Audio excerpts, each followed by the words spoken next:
Hello, people, and thank you for joining me and my friends on the Gamefiles podcast. My name is Mathew, and I will be hosting discussions on all things dice throwing, button mashing, page turning, and screen viewing, from the past, present, and future of those things that occupy our spare time.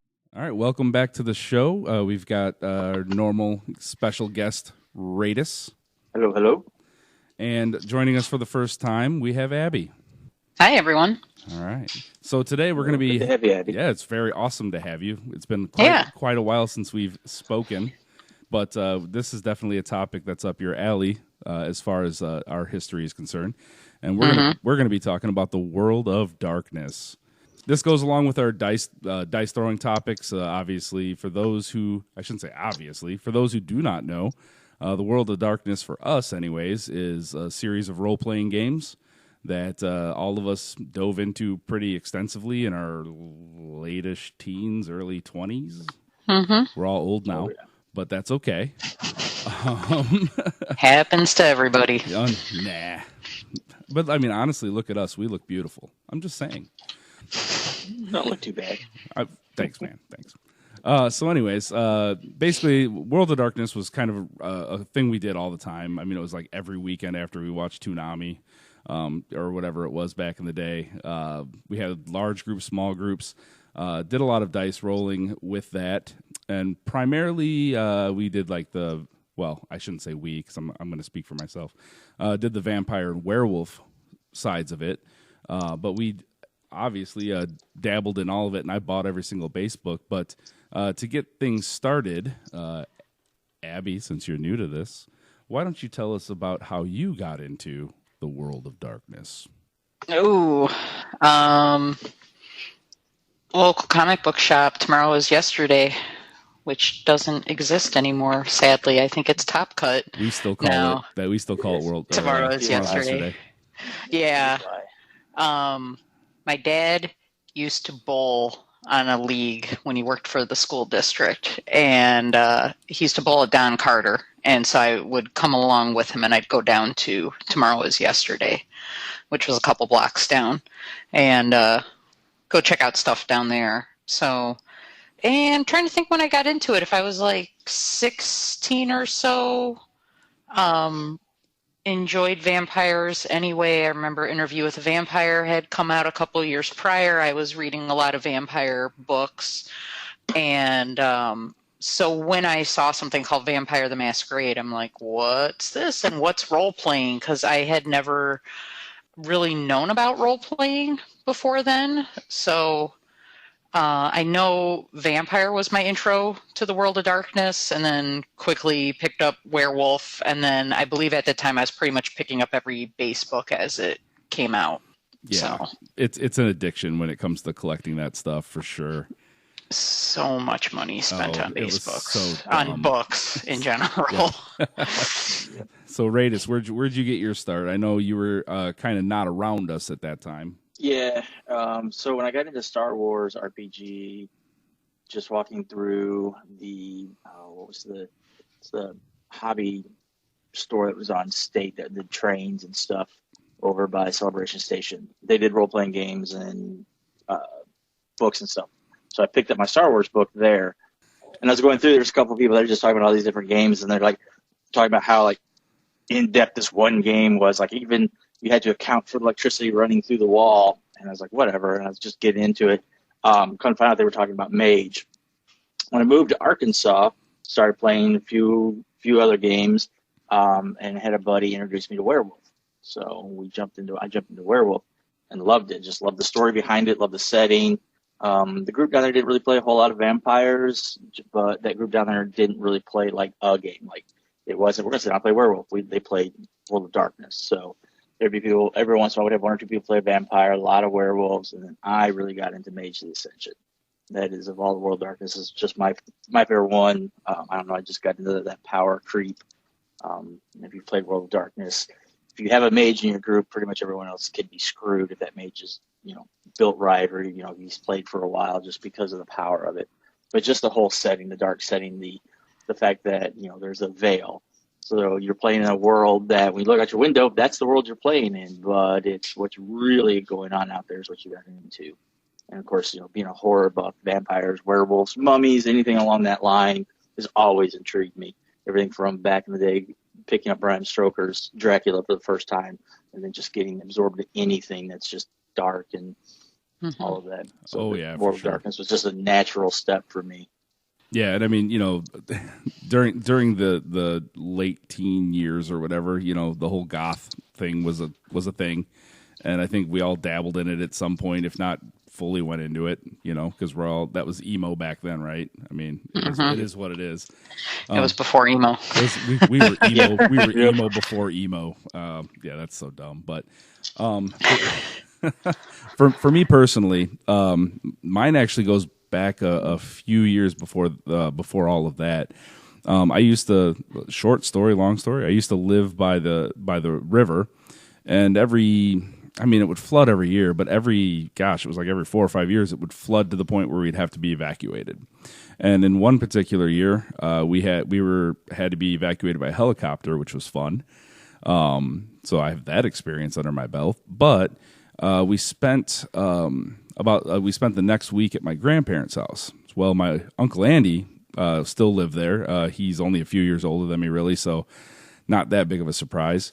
But he liked to scare me. That was one of the things he'd probably still do it if he could. And he brought to me, he's like, "Hey, what do you know about vampires?" I'm like, Dracula, whatever, He's like, "They're real." I'm like, "No, they're not." He's like, "I have the vampire Bible." So he brings it up. Yeah, you already know where this is going. Did he bring out the Book of Nod? He brought out the Book of Nod. And so he's like, "Hey, you should read this. It'll change your life." And he's like, he's dead serious when he's telling me this. And I was a little less gullible than I used to be, but when I was a little kid, man, he got me every time. But he hands it to me, and at first I'm like, I'm not going to read this. This is satanic. And he's like, no, it's not satanic. It's just a vampire Bible. It's the history of them. And I'm like, whatever. So I sat there and read it, and I got into it. For a second, I was like, man, because I didn't read any of the intros I just started, page 1, and I'm like, wow, this is messed up. This is all, and I got into it. And then, because I'm not terribly gullible, or wasn't as terribly gullible at that point, I read everything else around it, and I'm like, oh, it's part of a game. Oh, okay, got it. Yeah. And then it was a few years after that I actually dove into the actual role-playing aspect of it with our vampire group that we played for a while. It was a lot of fun, honestly. Because, I think we didn't start playing till after everyone was out of high school. It was on Friday nights. Yep. Kind of thinking... At your house a lot. Yeah. And then somebody's house in the basement there. Mary. Huh. Or was that? I'm trying to think. No. It was Jason. Yeah. Yeah. I was like, gosh, whose house was that? Now that we're kind of chatting here, I think my first time playing was actually on America Online chat rooms. Oh. They had vampire. I'm thinking back because at first I was like, "Oh, was I 16?" And I'm like, "No, man, I wasn't driving yet." And then just kind of thinking back further. So I'm wondering if it was freshman year and kind of thinking about when, the internet started becoming available on a wider scale. I'm just like, oh my goodness, we're so old. I mean, chat rooms of the when to get on the internet, you had to have dial up, and it sounded like robots screaming. And I remember, oh God, that was why I got my first job, which was at McDonald's, because America Online was $9.99 and it was not unlimited. You got 10 hours and then you had to pay hourly, and it was $2 an hour or something like that. And I mean, I racked up in the summer $300 a month AOL bills, and so my parents were like, "You got to get yourself a job." And it was a lot of playing in chat rooms, and most of it was more focused on the actual role playing. There was a little command you could do for dice, but it seemed like it was more anything goes. It was more social than fighting, because I remember there was a couple different rooms. One of them was like a bar type thing, so like a tavern setting. So it was more. I remember there was 2 or 3 rooms, because if you went to one and nothing was really happening, you pop to the other. And then I actually have a friend now that I've made probably within the last 5-6 years, and she used to play. She won't tell me what her AOL screen name was, because I'm wondering if we actually ran into each other. But then she said that she ran into some rooms where they were private rooms, and there was some X-rated-ish play going on in there. So. Chat rooms of the mid-90s. Chat rooms. Yeah, that's a whole nother topic. I don't remember if I got pulled into that. If I did, being a teen, you probably did. But you probably did, and it was like, oh, what's happening here? Oh goodness, whips and chains. So, yeah, but I remember I tried to run a couple games at school. Like during lunch, and it was really hard. You had people floating in and out. I remember my band teacher, who was fairly religious. I wrote just like a little synopsis for it, like a 1-sheet to give people, and I mentioned like the stuff from the Book of Nod, how Cain offered Abel as a sacrifice to God. That's why he killed Abel, because God said, give me like your most important your first fruits or whatever it is. Like like the thing that you love the most. And it was like Abel was a shepherd, and he like sacrificed his best sheep, and Cain was like, well, my brother, I love my brother so much. So, and I remember my band teacher was like, that's not how it goes in the Bible. And I'm like, well, this is fantasy, This is not real. This is not real, Or is it? Or is it? It's a vampire Bible. But, yeah, but I don't think we really started playing together till after high school, after graduation. It was Friday nights. Wait till Matt got out of work. Yep. At 9:00. Yep. And then we usually would grab food and play for a couple hours. Play for a couple hours. And then watch Toonami. Yes. See, the group that I played with in Arkansas was very similar. We'd wait until everyone got off of their job at second shift, which was like 11:30, then go over to buddy's house and play for like 6 hours. Again, though, being in Arkansas, there's not much else to do. We didn't even have the option of Toonami. Like, cable didn't even exist. It was literally nothing. No internet, no TV, no nothing. So I was like, all right. So in that state, and I always make the joke, it's get drunk, get laid, or get high. Well, the fourth option was to play video or play role-playing games. He's like, well, I already did this. I already did that. Yeah, no. What's left? No. We played a lot of World of Darkness. There was an ongoing group of 5 of us that played for 2 straight years, every night of the week after work, nice. Except for like Fridays, because Fridays was the get drunk night. Because you play from 11:30 to 4 or 5 in the morning, go home, go to bed, to get up at 2, to go back to work till 11:30. Friday, 11:30, get off work. So I was like, all right, we're going to drink till 3 or 4, borrow a boat from the local dry dock and go out in the lake and bring it back about sunrise. But typically, sometime that next afternoon, we're back playing World of Darkness. Like I said, we had everything jumping in. It was a group of 4 of us that played every time, and then we had like 8 other people that would jump in and would play, 1 or 2 nights, or disappear for a month and then come back and play for a night, or just show up just to hang out and, ruin the session because we didn't play games. We were hanging out talking. But, I don't know. It's, in my opinion, of all the role-playing games I've played, it's got one of the simplest systems, but the story... It's pretty comprehensive. Just the world. Yeah, well, in the world that they've got built, you can do pretty much whatever you want. It's like if you want to, make a lawyer that's in downtown New York, it's great. You can do that. And then with a good storyteller, all of a sudden, you end up at a bar or whatever, and all of a sudden your eyes get open and you're awakened into this world of darkness. And from there, it's just whatever the GM wants to do. You can start off as the most mundane character and get pulled into some of the greatest stories that people have written or told, or you could go full blown and play, the epitome of a vampire or a werewolf that's just hack and slash everything. And again, with a good GM, it just gets pulled into a great story. The system was just so flexible and malleable to fit any play style. You get people who are strictly into role play. You never pick up a dice, and they could have thousands of hours of fun. Or you have someone who hates the role playing but just wants to create a guy who's going to hack and slash everything. Someone looks at him wrong, he's there to cut off his head. And that same player can have thousands of hours of fun. And both those groups could play together and still have thousands of hours of fun. Yeah.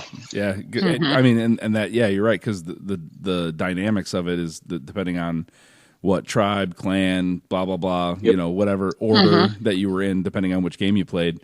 I mean, they would interact, and I'd say no matter what, there's always a social aspect to it. But if you have somebody that primarily likes the social, that side of it, the social aspect of it, they can still intertwine with the hack and slashers, because they'll just do their little manipulations and messing with people that way instead of just shooting them in the face with a fireball or whatever magic or whatever there is for that. You were talking about having that in high school and writing the synopsis on it. I did a paper my senior year. I can't remember exactly what it was in English, but it had to do with the Beowulf story, and I used the Book of Nod as a source.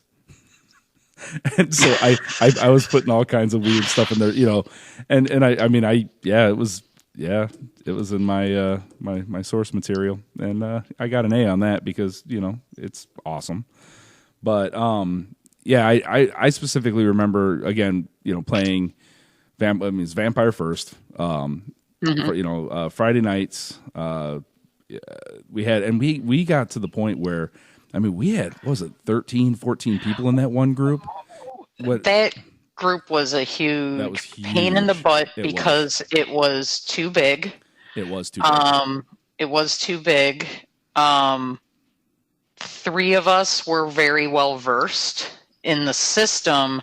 I just remember a lot of people getting invited along, and everybody was Asmite. Because they're there was 2 or 3, yeah. I usually played Malkavian. There was that guy Drew. I think he was a Bruja. I can't remember if you were a Bruja or a Gangrel. I was a true Bruja because they let me play that. Yeah. Yes, and I remember everybody else was an Asmite, and we were in Chicago. And it's if one of this clan is in town, it's bad news. We had 6 or 7. It's because people would say, "Oh, we're playing this cool game. Bring a friend along," and then we'd have to spend the first hour or so explaining it and doing character creation for a new person. And you go through the clans, and it's okay, this clan are the rebels. This clan's the aristocrats. These are the artists. This clan's the assassin. And immediately, I want to be an assassin. And we had a lot of problems too, because sometimes these people would come once or twice, then disappear, or like an Assamite does. Yes, or come one week and not the next, and it was very hard to be consistent because I remember a lot of our games didn't seem to end at a good point, and I think part of that probably did just with inexperience of our storyteller at the time, and so even a good storyteller has a hard time when you've got that many people coming in and out of a game. Yeah. It was way too many. 3 different groups of us because we all split off. And well, I just remember a lot of the new players had no concept, or they just didn't care about the Masquerade, the whole thing that there's this world running beneath the other world, and you don't want to let the mundanes know. And because at that time there's 6 billion of them, and however many thousand of you or whatever. Yeah. So, and I remember a lot of people in our group had no care in the world, and they're just well, I'm an assassin. I want to go kill people, and it's that's not an assassin. That's a psychopath. An assassin. that's just a straight murderer. That's just a straight murderer. An assassin, is usually hired and guided or told to take this person out. Yeah. So I remember it turned into Matt, myself, and Drew. Yeah. The only people that actually we're trying to accomplish, and I think that's why we, split the group. So, and then I also remember how that session, that game ended, and I was extremely unhappy. Well, do you remember yes, 2 peas in a bucket? Yes, I was just going to say that. For sure. Because, I mean, yeah. Oh, yes. Don't worry, audience. You're not the only one lost on inside. Okay, jokes. so I wasn't there. This is great. So, a character. We're going to keep this. We're going to keep names out of this a little bit. So, a character was brought in, or a player was brought in, and immediately took over the story in every way. As far as they were ultra powerful, and everything that we were working towards gradually, that person just killed them. And did all that, and then we were going against the Prince of Chicago. Like, the Prince of Chicago had screwed with our group, and finally, all these somehow we managed with this group of ever-changing players to actually, we had this very well set up plan, and that night, our storyteller let somebody come in to play, and let this person play first session and let them play a way, way overpowered character. Yeah. I am not necessarily against people having overpowered characters if they can play them with some restraint, but a lot of people can't play them with restraint. And I remember we had, the code word was bucket. Yeah. Basically bucket meant, all hell should break loose now and kill the prince. And you made some comment I'll use it in a sentence 2 peas in a bucket. Yeah. But then, but we never got to use that. And then we didn't get any hits. No. And then when it was myself, you, Drew was no longer in there for reasons. And then Jason, because Jason was at almost every single one of them, even the time when I feel like he was abducted by aliens. That was a weird night. That's another story for another day. Yeah. Anyways, but the three of us decided that we were done with this new player, and one way or another, whether we were taken out or that dude was taken out, that it was just going to happen, and that was the same code word. We had talked about it privately, where it's as soon as we say bucket, it's over. And we never got to do it though, because the group, it was ruined. The story was ruined. I think we pretty much fell apart after that session. Yeah. I don't remember a session after that, but I just remember we had talked about if we have another session, we were going to do that, but it just never happened, which is sad. And this character was so overpowered. I remember I was using, I believe it was Obfuscate, that you could. Was that the one where you could change you could appear as someone else? I think it was level 3. Yep. You could do that. Yeah. So, and just me trying to walk to the prince that we were going to take out, and this particular character was so overpowered that, it's one of those I have this ability, it gives me an extra roll, it gives me an extra action, and then if I do this, I get an extra action. So, I mean, the time that, I guess in the real world, if this was playing out in the real world or a movie, I couldn't even walk 20 feet to the guy we were going after. He was dead because this character just came in and utterly obliterated. Well, and I learned later on that this character now, for the listeners who do not know, in the vampire game, usually you start out somewhere between 8th and 13th generation, so that's that many generations removed from Cain, who was the first vampire. But I remember I was in 8th gen because I spent the points and got that. I found out later that this particular player was allowed to play a 6th gen. He was a true Bruja as well, and he has an ability called Temporus, which essentially is messing with time. So that's why he got to have a million actions, and I mean, I'm not gonna lie, I abused it because I had some of the same abilities, but that's because I could and I planned it that way. But yeah, when you let somebody come in and at that point, every generation earlier than 8th is just ridiculously more and more. It's like exponentially more powerful as far as that goes. Yeah. So we had no chance. We were going to die if we did that. It's fine. But we didn't.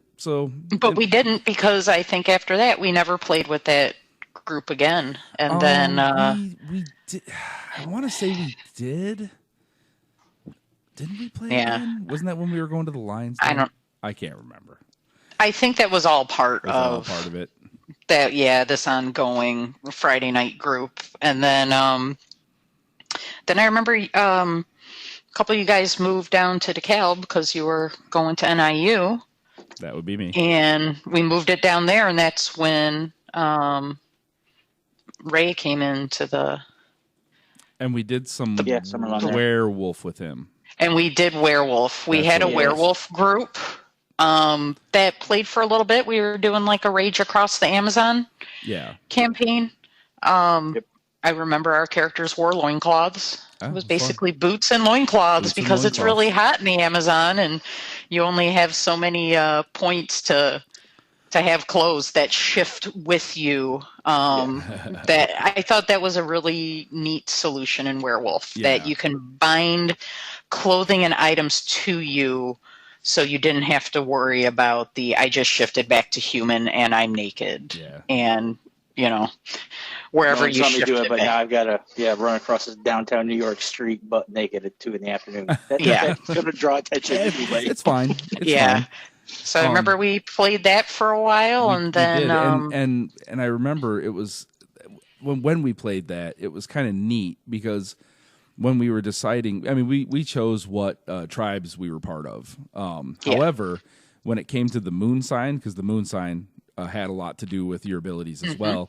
I remember there was that website we went to, and so the time that we were born, you could put that in, and it would say what the moon sign was. I was going to say, I've done that. I've done that before, where I've pulled up my time and date of birth and stuff, and I was like, technically, I think I'm a waxing gibbous.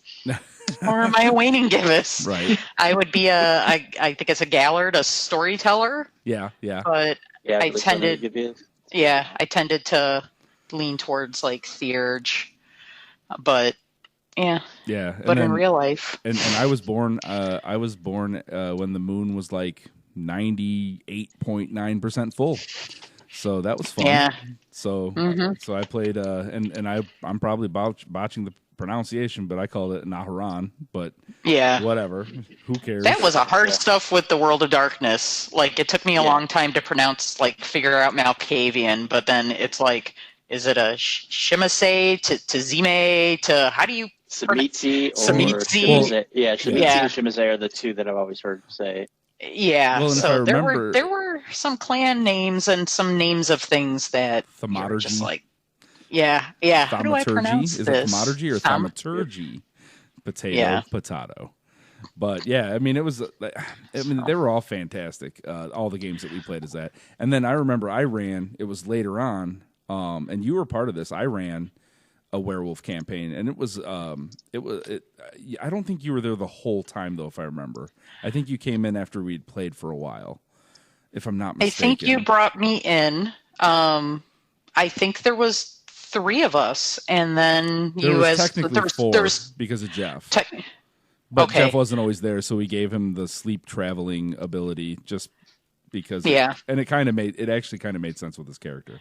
But I would say that was probably my favorite game that we did, that werewolf campaign that you were the storyteller for. We were Menwo's Fang was our pack. Yes, we were. That's amazing. And then I think this was about the time that I moved out of state, and I think it maybe came back a couple times. But then, and I was going to college and stuff, so I had a lot of stuff going on. I know. But I remember life gets in the way of gaming. Yeah. I remember though that with that campaign, after we killed off EJ, which was amazing. That was I talked about this in a previous podcast. It is what it is, but I really enjoyed that. I'm like, weren't we botching a bunch of rolls to save him?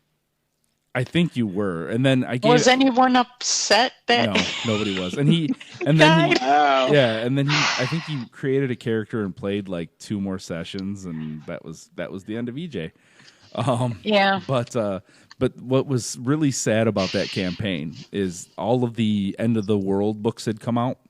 Yep. And we the last thing, and I remember this pretty vividly, the last thing you guys fought, and it wasn't just you, it was a bunch of different groups or whatever, fought like this Kraken type spirit that was in Lake Michigan.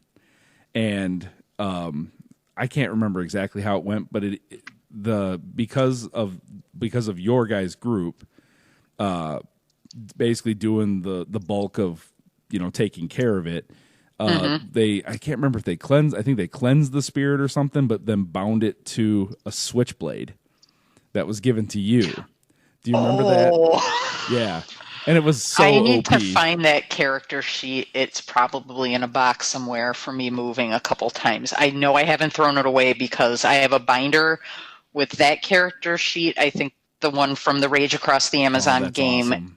And then I have some artwork that I got from an illustrator who illustrated mainly for Werewolf, but did some of the vampire stuff. I met him at Gen Con, and it was the last year it was in Milwaukee before it moved to Indy. And I bought a couple prints from him because I instantly recognized his work, and I just kind of hung out at his table and, like, I guess artist fan. You were like a fangirl, yeah. It was just it was really nice to talk to him, and I know he seemed very happy because someone recognized his work. It wasn't even like I had to look at the books on the table to be like, oh, you illustrate for Whitewolf. It was like, oh, holy crap, you illustrate for Whitewolf? That's awesome. Yeah. Oh, this is the cover of this particular source book. So, yeah. That's really cool. That's actually fantastic. That's wow. Yeah. That was really cool. Yeah, that is really cool. At some point I'd love to see those sheets again. I've got a box of stuff. I probably have some of that stuff in there too, but I'd love just because I'd love to see that, especially that switchblade, because I remember I think you used it once, and like you basically if you like stuck somebody with it, it would be like the sucker tooth razor thing, and like a chunk of them would come ripping off. It was so stupid. Yeah, I think when my character used it, it was like shock at the effect. It's like, I'm going to use this switchblade that I have, and then it was like it caused utter, like you just kill somebody instantly. And it's like a chunk like 8 inches wide comes ripping out of them, basically. And then the sad part, and this was the saddest part about that campaign, was you guys. I mean, we played it right up to the apocalypse. Like, I had it planned. Like, we were going to play the apocalypse in the next. I mean, it'd probably take. Hopefully, if everybody doesn't die right away. But I mean, it was going to be like probably 4 or 5 sessions, and we were going to play the End of the World. I remember we were building. We didn't do it because you guys you guys had that. I think it was a vision of part of that with King Albright getting smoked. Yeah, because I got to say, like, White Wolf in the World of Darkness, I was better versed in vampire and werewolf. I think werewolf is actually my favorite out of that, and I think that's a large part to that last game, that last group that we had, that I have such fond memories and actually getting stuff accomplished. Yeah. Which was always good. That makes me feel good. Thank you. Yeah, but I got to say, like, I mean, when White Wolf was building up, I mean, they said, like, well, we've, in all of our books, we've talked about the end times, so we're going to put our money where our mouth is and actually have the end times. And they also released a lot of supplementary material in the form of novels. And the novels were great. I read them and all. The novels were great. Yeah. I think, like, I know Vampire had a series, I think it was called The Winnowing, that kind of went through, and I don't really recall that much about what happened with that, but I remember Werewolf had a book for every tribe. Oh, and it had the last was amazing.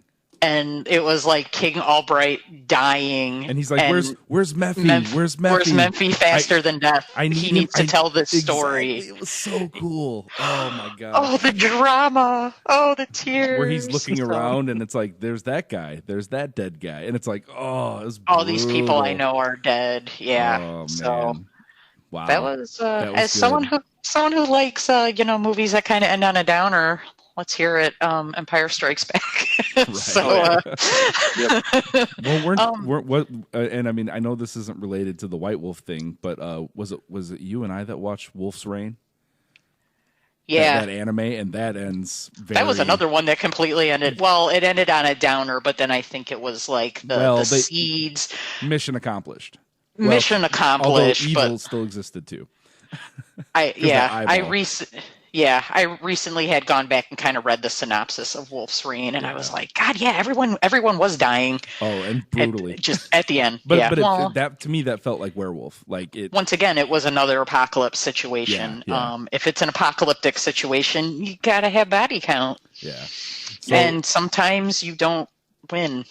Yeah, I mean, really, like, or either that, or you are. I mean, you're not on the winning side. Like, yeah, or even if you are, almost everyone is gone. Yeah. So I didn't read a whole lot about it. Maybe you know about this, Radis. How did Mage end, or did it end? I don't think it actually ever did. Mage was the one. Don't think like it never really had like the end of the world scenario. There was no Gehenna or anything that for Mage. Because Mage was literally just holding reality together. For a mage to end, everything just ceases. So I don't think they ever went a route. Because I don't remember there ever being like a epitome. We're trying to stop this ultimate evil from happening. Because it was just that ultimate evil was the nonstop, constant threat in Mage. Because as werewolves, you're fighting, and you're trying to stop Gehenna and all of that. But with Mage, at any one particular time, if Mage got powerful enough, he could just snap his fingers and reality ceases to exist. And that's any Mage. So I don't remember there ever actually being a true, like, this is what they're working for to end. Most of your Mage characters are just trying to stop the technocracy, which is just stopping the government, because they're the ones holding magic back and keeping it from doing good. Even if you didn't do it, they came and hunted you.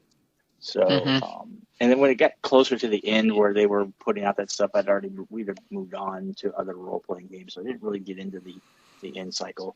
Plus, we were still bouncing around, like playing the Dark Ages versions. And, oh, yeah, I forgot about those too, yeah. The Dark Ages, I think there was a Victorian vampire? Yeah, because they did Dark Ages for everybody, and then they did a specific setting for each one. Yep. So there was the Victorian. Let's see here. Where it was Wild West. Wild West. Yeah. Yep. I still have. Crusade. I know it's where it is in the basement right now. I have the Werewolf, the Wild West poker deck. Oh, that's awesome. Awesome. That's like I've never. I opened it and unwrapped it to look at the cards, but I've never like physically played a card game. What was the quality of those cards? They're pretty decent. Then they're bigger. Yeah. They're a bigger playing card. Wow. But all the royal cards were the werewolves, and it was like how like the Queen of Hearts has two heads, like, so no matter which way you have the card, her head is up. So it had the human version and then like the werewolf. That's cool. Or that's really cool. The like Fomori version. So yeah, they were pretty cool. That's wow. So I still have those. I have parted ways with a lot of my World of Darkness stuff. Too. I sold them all to my buddy Roger.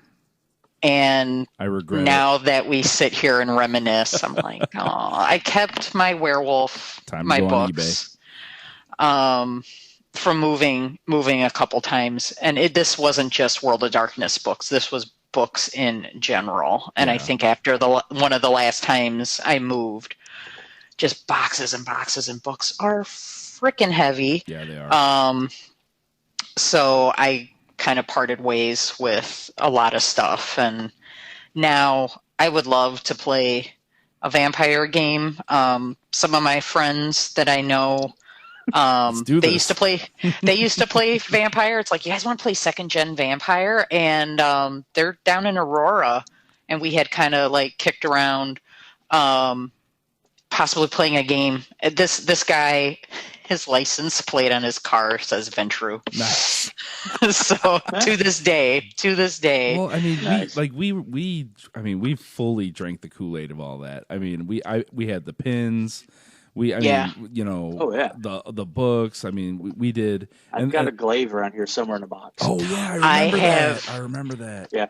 Yeah. I have the knife. That's fantastic. Glaive. Yeah. Yeah, the glaive. I think it's fantastic. It's in my That's what I bedroom. say. That's in I'm case jealous. That's in case an intruder comes in there. That thing's sharp. Yeah. Oh, it's sharp. It's heavy. It's got. You can kill somebody with that thing. Yeah. All the stuff that Whitewolf put out, all the supplementary, like non-gaming stuff, was fantastic. The tarot cards were good condition. The glaive is fantastic. So I can only imagine that the Wild West deck of cards is going to be really good quality. Yeah. Too. So I mean, Whitewolf had it. Whitewolf had it. Like they they cornered the market on all of that. All the merchandise with that. Because I wanted the shirts, I wanted the books, I wanted everything Whitewolf because it was so good. Oh, Matt, remember when you pushed me into the wall and I was goofing around and I slid down the wall and there was one of those corner protectors and I totally ripped the back of my Malkavian shirt? Yeah. You heard it, and we had this look on our faces like, no. Yeah. I'm like, I'm so sorry. I'm so sorry. I think we were all so physical back then. I know. I think that was We're like dumb. my second Malkavian shirt because I think I wore out the first one and I had to go get a new one. Yeah. Wow, that's so. Cool. Do we know here, like, whatever happened to Whitewolf exactly? Because after the whole apocalypse, so they had said we're putting our money where our mouth is, and all these people have been, the vampires and the werewolves and mages, everyone had some kind of end times mythology type thing. So it was like, here we go, we're going to end it. And it's like, wow. And you were sad because it's like, I don't want these games to end. But then it was again, amazing. It's like, they don't, well, then again, they don't have to end. Yeah. You can always play. And if you didn't like the stuff in the apocalypse, you could have just played second gen, But then I remember probably like a year or so after they rebooted everything. Yeah. Yeah. And 04, just looking here on 04, they released Vampire the Requiem. Yep. Which was the reboot. Yep. And then they did And Werewolf I bought it because and Mage it's Whitewolf the next year. Well, yeah, it was Whitewolf, and everyone's like, okay, the first edition and the second edition were fantastic. But the system went to crap. Like they did what D&D is doing right now at 5th, and they said, okay, let's take this, what we think is an overcomplicated system, streamline it, bump it down, and make it more about the story. The problem was they already had all that. Yeah. The system for Whitewolf wasn't that hard. So the core of their players were like, I like the fact that I've got, 12 skills and, 9 stats. And now I've got 4 pips. And it just, I don't know. They just lost a lot of players. Just looking at this now, you were on the same page, but it looks like January or May of 2016, they released something in that new World of Darkness called Dark Eras. But that's the last thing listed that they published, so 4 years ago. And I know now, when you Google World of Darkness, Whitewolf isn't the first thing that comes up. There's not even a Whitewolf page. It takes you to this Modifius Entertainment, which has all of the vampire stuff. Oh. And looks like they're releasing werewolf stuff. They've got a Vampire 5th edition book that's out. The webpage is in Euros only, but... I know Mind's Eye Theater, which... I never played. I had a couple of the books. That was the LARP live action role play version of World of Darkness. We would make fun of it, even though we probably would have loved it. Even though we would, if we could get people together, we would have totally played it. And it was funny because when I went to Gen Con that last year that it was in Milwaukee, I was standing outside and these people approached me and handed me they handed me a flyer and they were just like, hey, we're doing a vampire LARP tonight if you're interested. And I was like, oh, okay, cool. I'm not sure if I'm going to be around because I was kind of just there for the day. And when they walked away, I was like, man, is it obvious that I play World of Darkness? And of course I was wearing like black pants and like a black shirt with like a blue dragon on it. So I think I just screamed like, I play World of Darkness. So like they didn't even ask me, do you play World of Darkness? They're like, we got a vampire LARP going on. I remember They read your aura. with one of my ex-boyfriends, we went up to Milwaukee twice. Supposedly there was a vampire LARP group that played at the college campus up there, and there was one time. I remember one time we went and they weren't there because it was just like, oh, they play every Saturday night, and we drove all the way to Milwaukee and they weren't even there. Nice. We went there the one time. I had wanted to try something new. I wanted to play a Giovanni. I had kind of written a little backstory. I think I was going to be like a broker in religious relics, because I remember religious relics could actually hold some power and stuff. So I kind of had this neat concept worked up and everything, and I think I made like a little prop or two, like just out of some bake in the oven clay, like it's the fingered bone of a saint, and stuff. And I remember we went up there and there was a couple people playing, and the storyteller up there was just like, well, I don't want you to play that. It's like, oh, okay. And it was like, okay, I guess you're the guy in charge, and then I was like, can I be Bruja? And he's like, no, we have too many of those, but you can be Nosferatu. And then it was just people just standing around talking, like, not in character. It wasn't role-playing, it was hanging out. And it was very disappointing. So obviously, driving like an hour and a half to go be disappointed every week didn't sound like something very fun. Yeah, that's the one thing, with LARPing. Like, you can have an okay tabletop and, you can still kind of get through it and still have a good time. But if you go for LARPing and it's not a well-run game, or you just don't have enough people into it, it literally is just, 30 people standing in this park talking, and it's, oh, those 3 people over there are friends, and that's all they're talking to. Those 4 over there are friends. Oh, those 2 people are actually in character, but they can't really do anything because no one else is interacting with them to push any kind of a story. Yeah. I'm going to rock, paper, scissors you to death. Yeah. Nope. So gotta have the thumb. I've seen, I think, Mind's Eye Theater. So someone must have bought the Mind's Eye Theater stuff, because I think I've seen a couple Kickstarters where they were looking to publish some material. But the aforementioned friend who used to play on AOL chat rooms, she used to LARP Vampire in Detroit, and it sounded like they had an amazing LARP because they would get people would come from different cities. They had some groups come down from, I'm trying to think, I think Toronto isn't too far from Detroit. So they had a group come down from Toronto. So I was like, dang. I mean, granted, Detroit is right on the Canadian border. So, Canada. But yeah, she never tabletopped World of Darkness. It was always AOL chat rooms and LARPing. But she has some pretty fun stories. I was like, man, that would have been a lot of fun to get involved with a group like that. Yeah. And I played a few times in Little Rock with a group down there, and it wasn't a bad time. But the group that I was going down with, it was an hour drive from the little town I lived in. We just stopped going down there, but we also played several times at RockCon, which is the Gen Con of Little Rock, Arkansas. Mm-hmm. That's actually one of the first conventions I went to. LARPing's fun if you got, even if you've got 30 people, if 10 of them are really into it doing the story, it's just like a tabletop game. If you get 5 or 6 people into it and they're pushing story and you've got a good storyteller, LARPing is a lot of fun. Mm-hmm. Just because of the fact that it gets away from the table, and now it's like, okay, for people who are into, and I don't understand why LARPing's not bigger now, because costuming is huge. Costuming is like taking over geek fandom, and that's the epitome of LARPing. I could go and dress, I could walk into a LARP game just like I am now, or I could spend the time and money to create a costume from head to toe to represent my character. And then you just become your person, and then just do, just act and goof off and have a good time. Mm-hmm. You just do your World of Darkness thing. Yeah, and I think World of Darkness did it well. because you have to take a system where it's like, okay, we're doing combat that requires dice rolling. And then, like you just said, they can with rock, paper, scissors. And then if you had the right feat, you had something bomb. It was just a thumbs up, and it beat anything except for, I think, scissors. Scissors was the only thing Scissors that beat cut it. Yeah. Yeah. But you could only use it so many times in a conflict. Like I said, you had to have the feat and something else.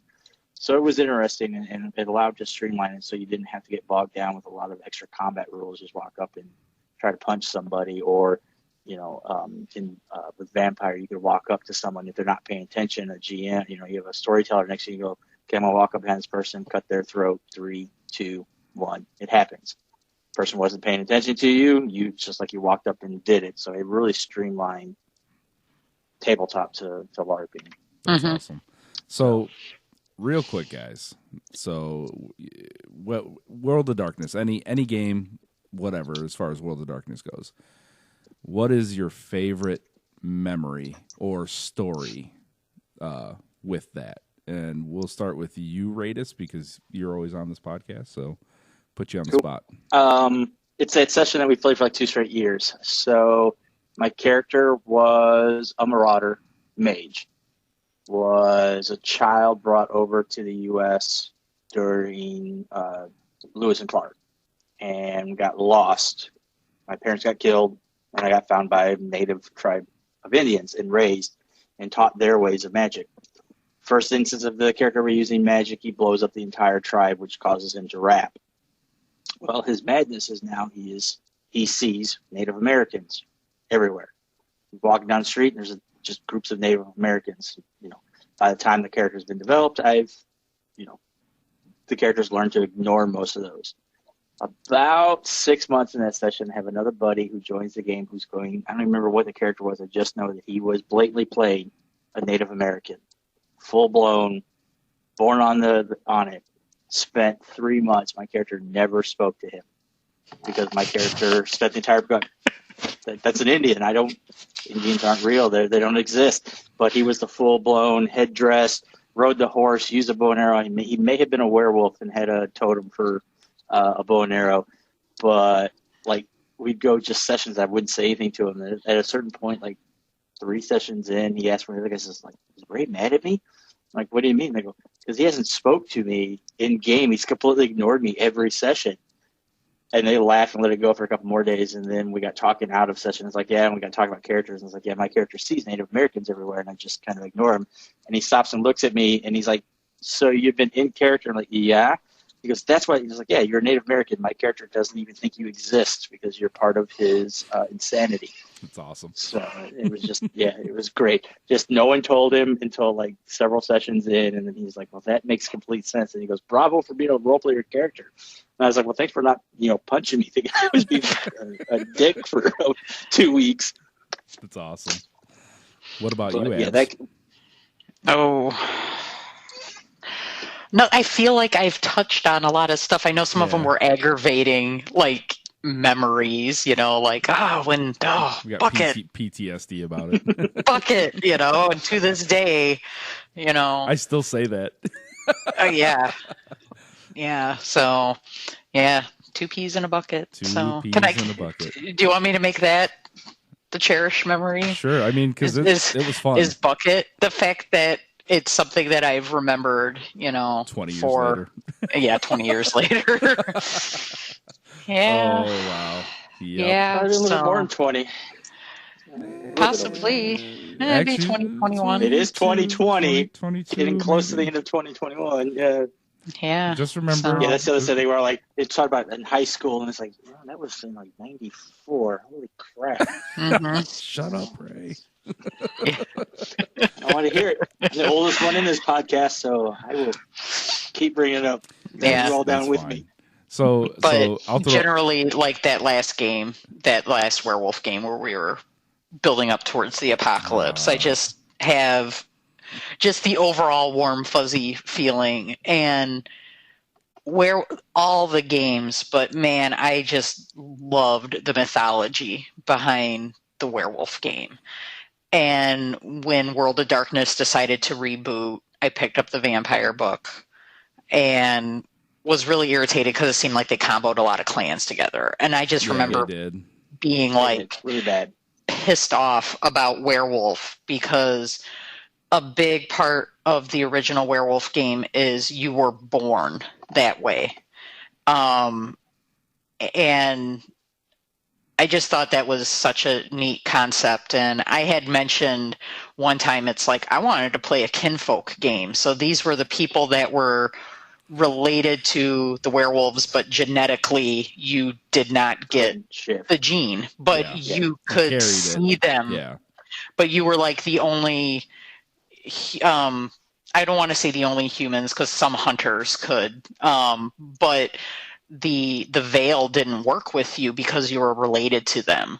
And I really wanted to explore that. I thought that was a pretty cool concept. You did a little bit though, because we had with that our story writing notebook, which by the way, I still have that. Oh goodness. It's sitting right, it's like 10 feet from me right now. Nice. Like a bad episode of Hoarders. I know. But I remember just being really pissed off about, because I believe when they re-released the new Werewolf book, you had to be genetically have it, but you also had to be bitten by a werewolf to shift for the first time. So they were trying to play up on a lot of that classical werewolf mythology where you had to be bitten. And I just thought, and I didn't delve deep into it, but they took away the whole spiritual aspect with like the Umbra and the spirits, and it was, I'm like, I'm done. I'm sorry, Whitewolf. You've gotten enough money. And they got lots of money. Lots of my money from all of us. Yeah. My favorite moment. I don't know if it's a moment, thing, whatever about it. And it's stupid. It really is stupid, but it makes me happy. But when we were running through the Amazon in loincloths, I remember I had I want to say it was a backpack or a satchel or something, and it was a fetish that I could, at any time I could reach in, my character anyways could reach in and pull out a Guinness. And so here we are. Yes. So here we are. I was like, I remember you had the satchel. Yep. And so here go ahead. But didn't that appear with the character in our final game? We had an NPC. Yes, I brought him over into it. Yes. Yep. Because I remember the NPC that kind of guided our pack would pull a Guinness out of his bag. And I totally killed him. I did. I'm trying to think if I was there for that. Okay. Actually, here's the thing. You guys never knew he died. You just knew that you found the satchel.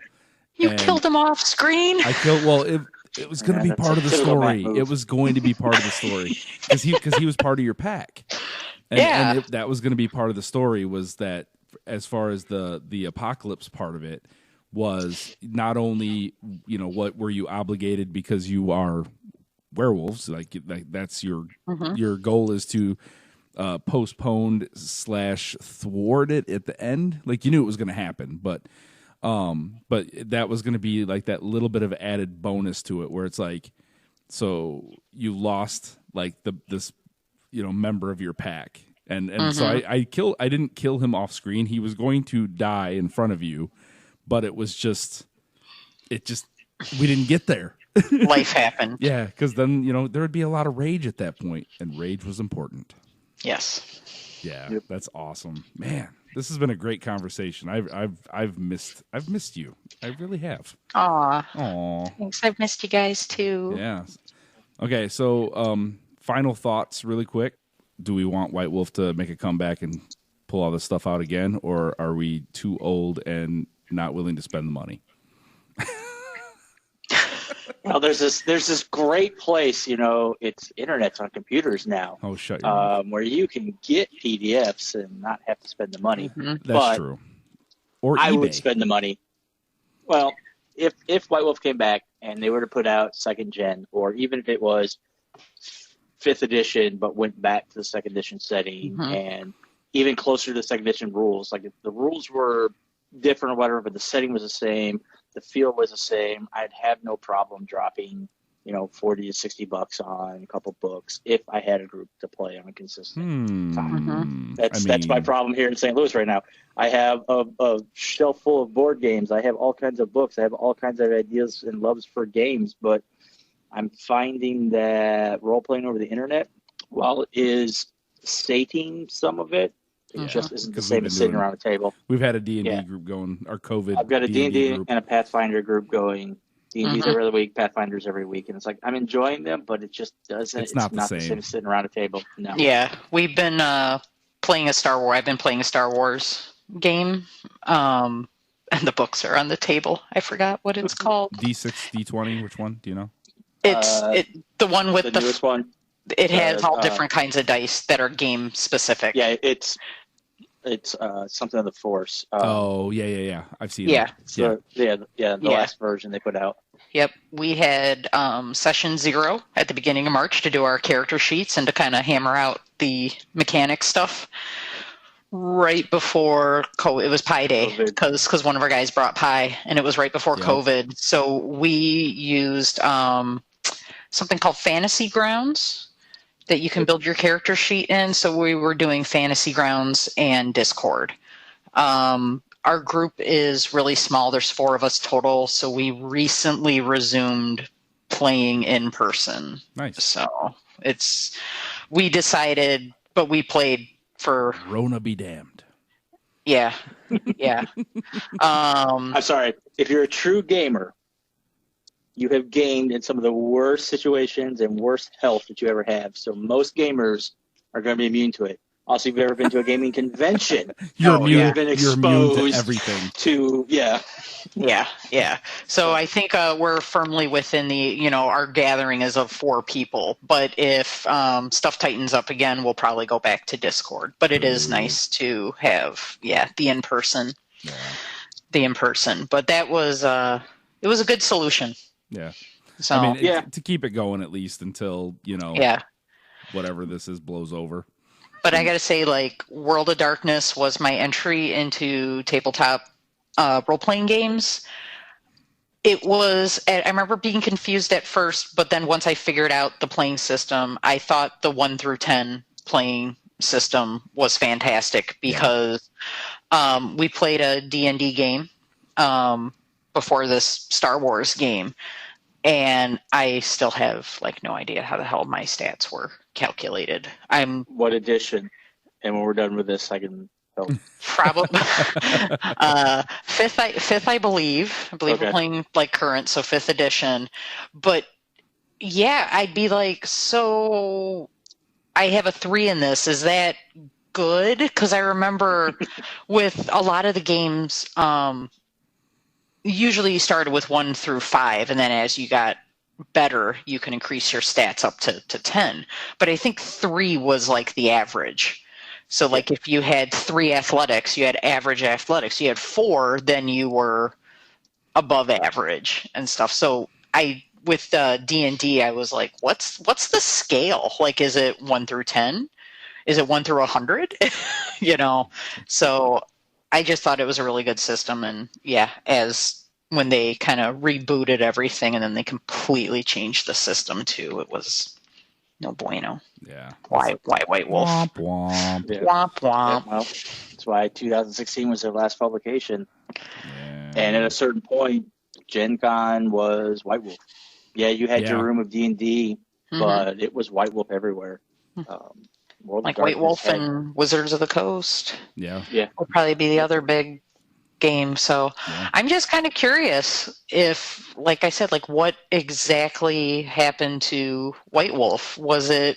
Did they do it to themselves by deciding to kind of end the World of Darkness as it was, and then they rebooted it and a lot of people didn't come over to it? Were they potentially having financial issues before then? Because man, they had a lot of books. I mean, they published a lot, and like I said, all the various swag too, t-shirts and pins and necklaces. I had the vampire wine glass, all that stuff. So yeah, all those trinkets. All those trinkets. So yeah. So in closing, do you I know what Radis is going to say, but do you have any plugs? Any plugs, Radis? Nope. Okay. Nope. Don't have any. So Abby, do you have any plugs? Anybody you want to talk about? Anything you're working on or anything? No. I'm like, I'm supposed to promote myself. I've been remodeling. I've been remodeling my office. Behold, yeah. Behold the office. Behold, I painted my walls. I put like about 15 holes in my wall tonight, trying to find a frickin' stud to hang a shelf. There you go. All right. Well, I'm going to go ahead and do my normal plugs. Write them in the. So, Cataclysm Games in McChesney. I was actually just out there right before. Well, not right before. Earlier in the day before this podcast. Definitely support them. Their games are cheap, man. Like, that's just fantastic. So get in there, get some board games, get some role playing material, have fun there. And then we will plug Top Cut, even though it's not tomorrow's yesterday anymore. For us, we always call it T as Y, but support Top Cut. You know, they did a nice remodel in that place. It looks really good. Everybody's super friendly, and they've been super awesome with my daughter and her Pokemon cards. Like, every time I go in there, They're like, here's some promos, and she's just, elated by it. It's fantastic. So support those businesses, please, if you're in this area. And if you're not in this area, go online and support them because they're awesome. So it was a pleasure having you both here. So Radis, thanks for coming again or being on. Yeah, it's always fun. Yeah, I love doing these, especially when we get to go ahead. Drag out friends we haven't seen in forever. And it was awesome having you on, Abs. We'll have to have you on again sometime soon. Yeah, it was a lot of fun. Thanks for having me. We'll definitely cater some topics so that we can get you on here one way or another. Okay. So, and this has been another episode of the Gamefiles podcast. Thank you all for listening, and take care. Peace. It is a world of darkness. The sin of Cain has spawned the cursed horror that stalks the night in search of living blood. The kindred have long been a secret influence through all ages of human history, plotting against each other in a never-ending jihad. Their immortal progeny are among us to this day, hidden from the eyes of humanity by an elaborate masquerade.